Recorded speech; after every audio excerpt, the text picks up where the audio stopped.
Congress BRS పార్టీలు పంచభూతాల్లో వేటిని వదలకుండా కుంభకోణాలకు పాల్పడ్డారు. శాసనసభ ఎన్నికల సందర్భంగా భాజపా జాతీయ అధ్యక్షులు జేపీ నడ్డా బోధన్ పట్టణంలోని నిర్వహించిన సకల జనుల విజయ సంకల్ప సభలో పాల్గొన్నారు. ఈ సందర్భంగా నడ్డా మాట్లాడుతూ బోధన్ పట్టణంలో భారతీయ జనతా పార్టీ నుండి ఎమ్మెల్యే అభ్యర్థిగా ఎన్నికల్లో పోటీ చేయనున్న వడ్డీ మోహన్ రెడ్డికి ఓటు వేసి అత్యధిక మెజార్టీతో గెలిపించాలని తెలిపారు. అదేవిధంగా బీఆర్ఎస్ పార్టీ కాంగ్రెస్ పార్టీ ఒక్క నాణ్యానికి రెండు వైపులా వంటి వారినని ఇటు రాష్ట్రంలో కానీ అటు దేశంలో కానీ పంచభూతాల్లో దేనిని విడిచిపెట్టకుండా కుంభకోణాలు చేస్తూ ఎంతో అవినీతికి పాల్పడ్డారని తెలిపారు. అలాంటి వారి నుండి మోదీ దేశాన్ని కాపాడుతూ దేశాన్ని ఎంతో ప్రగతి వైపు పరుగులు పెట్టిస్తూ ప్రజల శ్రేయస్సు కొరకే ఆలోచిస్తూ దేశానికే కాకుండా ప్రపంచానికే రారాజు నిలబడ్డాడని తెలిపారు. అలాంటి పార్టీలకు అవకాశం ఇవ్వకుండా ఎన్నికల్లో రాష్ట్రంలో భాజపాకు వచ్చే ఏడాది ఎన్నికల్లో మోదీని కమలం పువ్వు గుర్తుకు ఓటు వేసి గెలిపించాలని ప్రజలను కోరారు.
గ్రామాలను కూడా పర్యటించడం భారతీయ జనతా పార్టీ నరేంద్ర మోడీ గారి నాయకత్వాన్ని బలపరచడానికి మనమందరం కూడా ముందుకుంటా ఉన్నాం.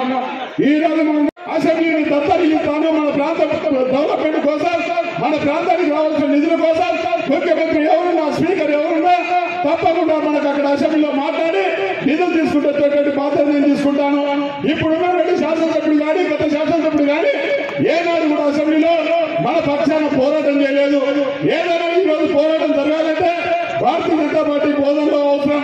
మన బోధనలో ఉన్నటువంటి 100 స్తంభాల గుడి కానీ, అదే రకంగా పాడుపడినటువంటి మన దేవాలయాలను, మన దైవాన్ని కాపాడుకోవాలంటే భారతీయ జనతా పార్టీ రావాల్సినటువంటి అవసరం. స్థానిక ఎమ్మెల్యే ఒక వర్గానికి 75% నిధులు పెట్టడము, ఇంకొక వర్గానికి 25% నిధులు పెట్టడము, 75% ఉన్నటువంటి వాళ్ళకి 25% నిధులు, 25% ఉన్నటువంటి వారికి 75% నిధులు పెడతా ఉన్నాడు. ఈ వివక్షతోటి ప్రజలందరూ కూడా విసిగిపోతా ఉన్నారు. కాబట్టి ఇవాళ హిందువులంతా కూడా భారతీయ జనతా పార్టీకి వేయాలని చెప్పేసి, అదే రకంగా సెకండ్ ఆగడాలను అరికట్టాలని చెప్పేసి కోరుతూ సమయ భావంతో ఎక్కువ నేను మాట్లాడలేకపోతా ఉన్నాను. కాబట్టి మీ అందరికీ కూడా పేరు పేరున 2 చేతులు ఎత్తి దండం పెడతా ఉన్నాను. నాకు ఒకసారి ఓటేసి అవకాశం కల్పించాలని చెప్పేసి మీ అందరికీ కోరుకుపోతా ఉన్నాను. భారత్ మాతాకి, భారత్ మాతాకి.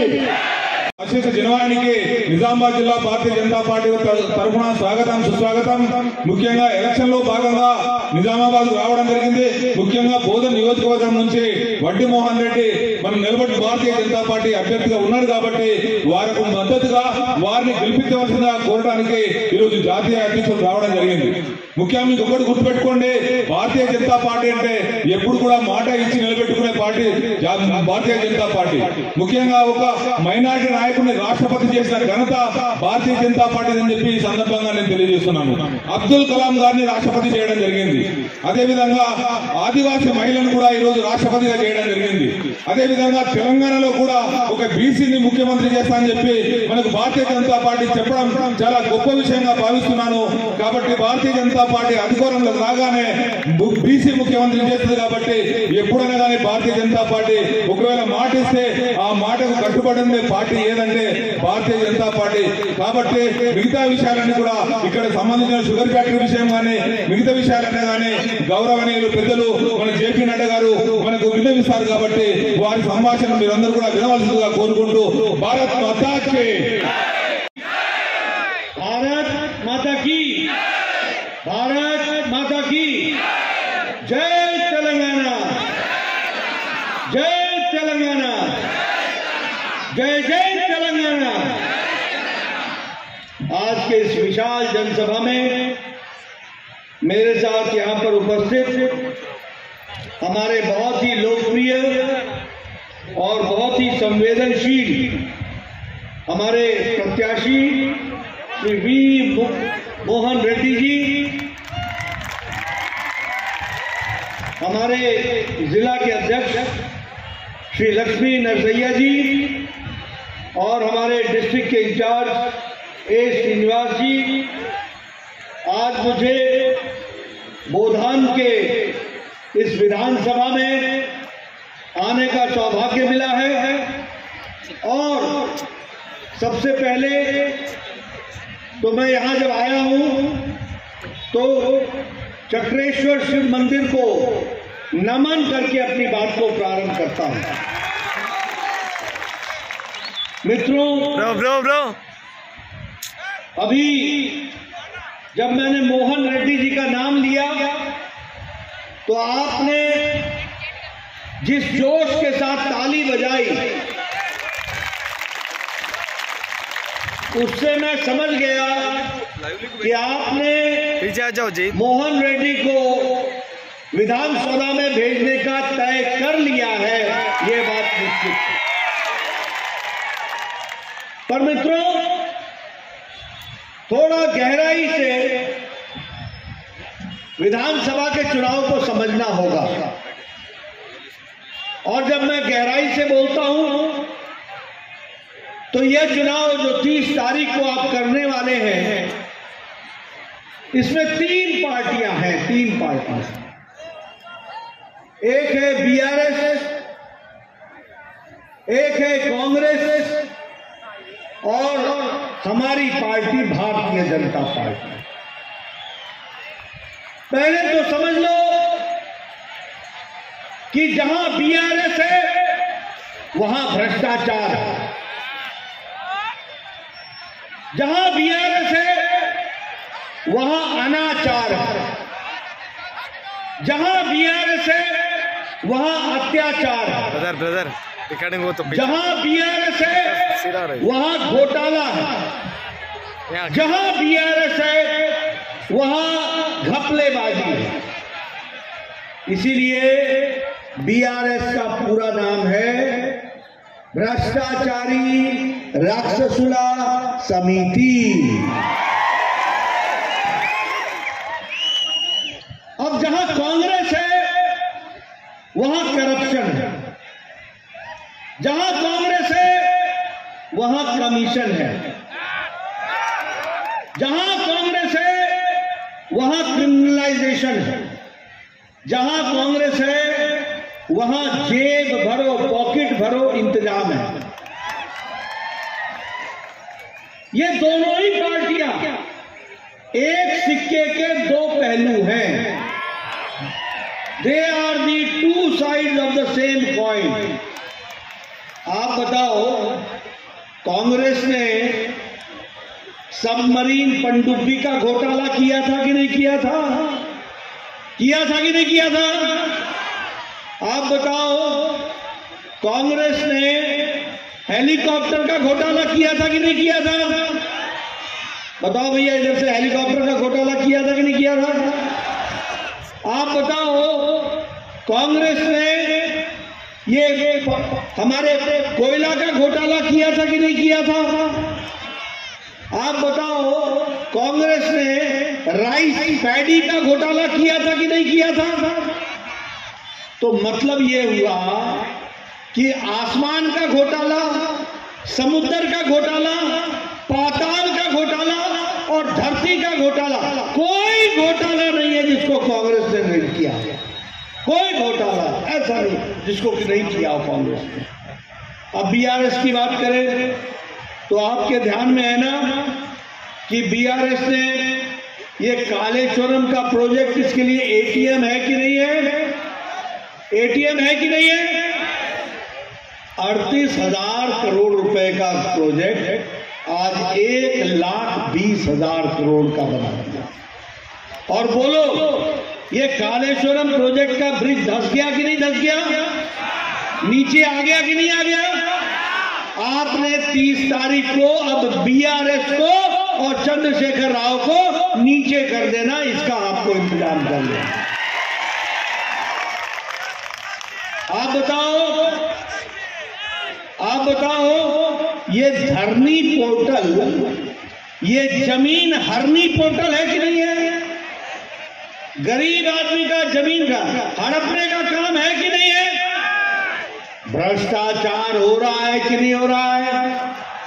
गरीब आदमी का जमीन अमीर लोगों को ये तुम्हारे एमएलए कर रहे हैं कि नहीं कर रहे हैं?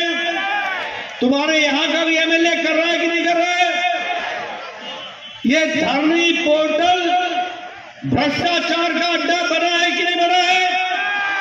मित्रों, 30 तारीख को हमारे मोहन रेड्डी को भेज देना, ये धरनी पोर्टल बंद करा देंगे और धरती का पैसा आपको दिला देंगे।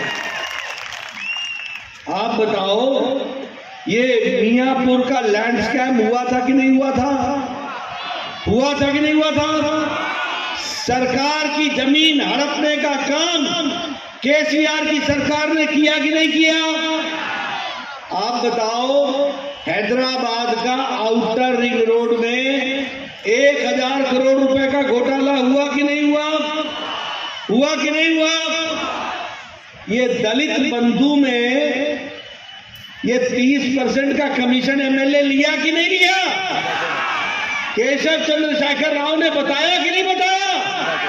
बोला कि नहीं बोला कि 30% का कमीशन हमारे एमएलए ले रहे हैं? ये दलित बंधु है कि दलित दुश्मन है? ये दलित बंधु बना कि दुश्मन बना? ऐसे है? ये दलित बंधु बना कि दुश्मन बना? ऐसे लोगों को घर बैठाओगे ना, इनको घर में आराम दोगे ना, और मोहन रेड्डी को काम दोगे ना? हाँ, तो मोहन रेड्डी को आपने काम देना।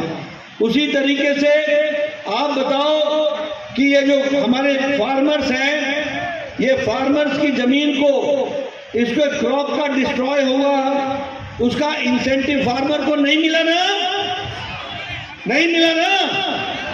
मित्रों, यह केसीआर की सरकार युवा विरोधी, किसान विरोधी, महिला विरोधी, गरीब विरोधी ये है कि नहीं है? बताओ मेरे को, गरीब विरोधी है कि नहीं है?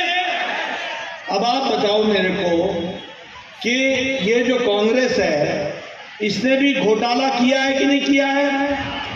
अगर ये आएगी तो घोटाला करेगी कि नहीं करेगी? इसलिए रास्ता एक है। अच्छा, एक बात बताओ, मोदी जी के राज में देश आगे बढ़ा कि नहीं बढ़ा? बताओ, देश बढ़ा कि नहीं बढ़ा?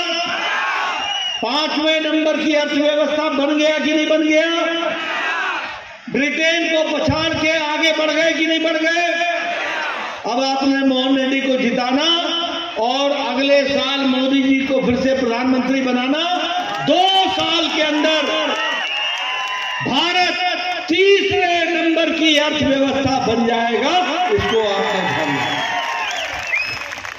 आप बताओ, 9 साल पहले तुम्हारे पास जो मोबाइल था उस पर लिखा होता था कि नहीं, मेड इन चाइना लिखा होता था कि नहीं?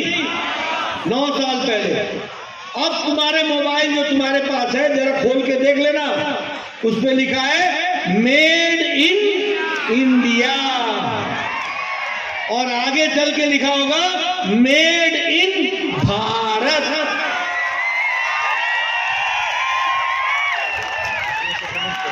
आप बताओ, भारत इस्पात के, स्टील के प्रोडक्शन में नंबर 2 पर आ गया कि नहीं आ गया? ऑटोमोबाइल इंडस्ट्री में नंबर 3 पर हम आ गए कि नहीं आ गए? जब सारी दुनिया की इकोनॉमी लड़खड़ा रही है तो भारत आगे बढ़ रहा है कि नहीं बढ़ रहा है? मोदी जी ने तुमको प्रधानमंत्री ग्रामीण आवास योजना में पैसे भिजवाए थे कि नहीं भिजवाए थे? और केसीआर ने 2B BHK में घपला किया कि नहीं किया, घोटाला किया कि नहीं किया? किसी को मिला 2 BHK? किसी को 2 BHK मिला? मैं पीछे से सुनना चाहता हूं, मिला किसी को? अब आपसे बोलना चाहता हूं, किसी को नौकरी लगी क्या? किसी को नौकरी लगी क्या? नौकरी में भ्रष्टाचार हुआ कि नहीं हुआ? अब मोदी जी ने 6 लाख लोगों को सरकारी नौकरी दी है ना, अगले 4 महीने में 4 लाख लोगों को और नौकरी देंगे, और जब मोहन रेड्डी यहां से MLA बनेंगे तो 2.5 लाख लोगों को नौकरी हम देंगे। ये भी हमको ध्यान रखना है। मित्रों, मैं यहां ये भी कहना चाहता हूं, मोदी जी के राज में गांव, गरीब, वंचित, पीड़ित, शोषित, अनुसूचित जाति, अनुसूचित जनजाति, महिला, युवा, किसान, इनको ताकत मिली कि नहीं मिली? मोदी जी के टाइम पर मिली कि नहीं मिली? प्रधानमंत्री ग्रामीण आवास योजना मिला कि नहीं मिला? प्रधानमंत्री ग्रामीण गरीब कल्याण अन्न योजना मिला कि नहीं मिला? गैस का उज्ज्वला में मिला कि नहीं मिला? आप बताओ, आपको स्वच्छता अभियान में इज्जत घर मिला कि नहीं मिला?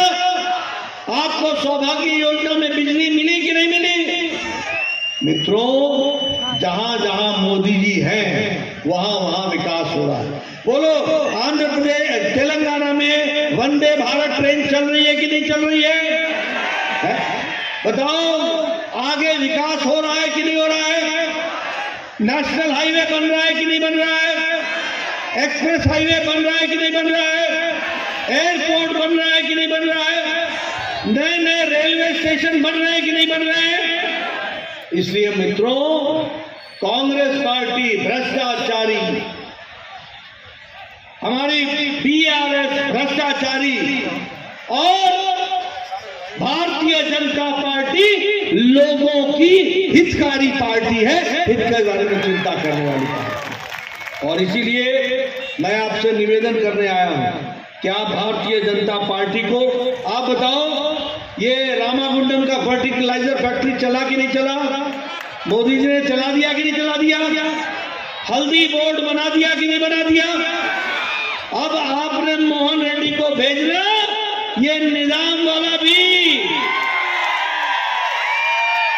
ये शुगर फैक्ट्री, ये जो भ्रष्टाचार हुआ है, इसको समाप्त करके यहां भी रोजगार देंगे, इसकी हम चिंता करेंगे।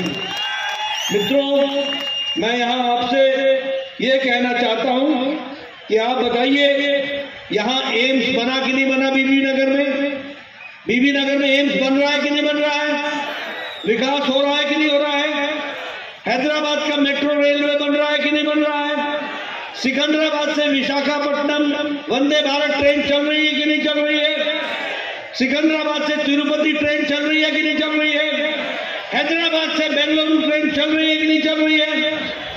अब आपसे मैं निवेदन करना चाहता हूं, आप भारतीय जनता पार्टी को जिताओ और अपनी फैक्ट्री चालू कराओ, इसके आप इंतजाम करो। मैं आपसे बोलना चाहता हूं, हमारी सरकार आएगी तो विकास के नए नए आयाम रखेगी, और उस विकास के नए आयाम में हमारे किसान भाइयों को पर क्विंटल MSP का 3,100 रुपए का हम देने वाले हैं। ये देना हम अपने किसान भाइयों को बताना चाहते हैं, फर्टिलाइजर पर मोदी जी आपको 18,000 रुपए पर क्विंटल दे रहे हैं फर्टिलाइजर पर सब्सिडी, और आप हमारी सरकार बनाना, गरीब लोगों को 2,400 रुपए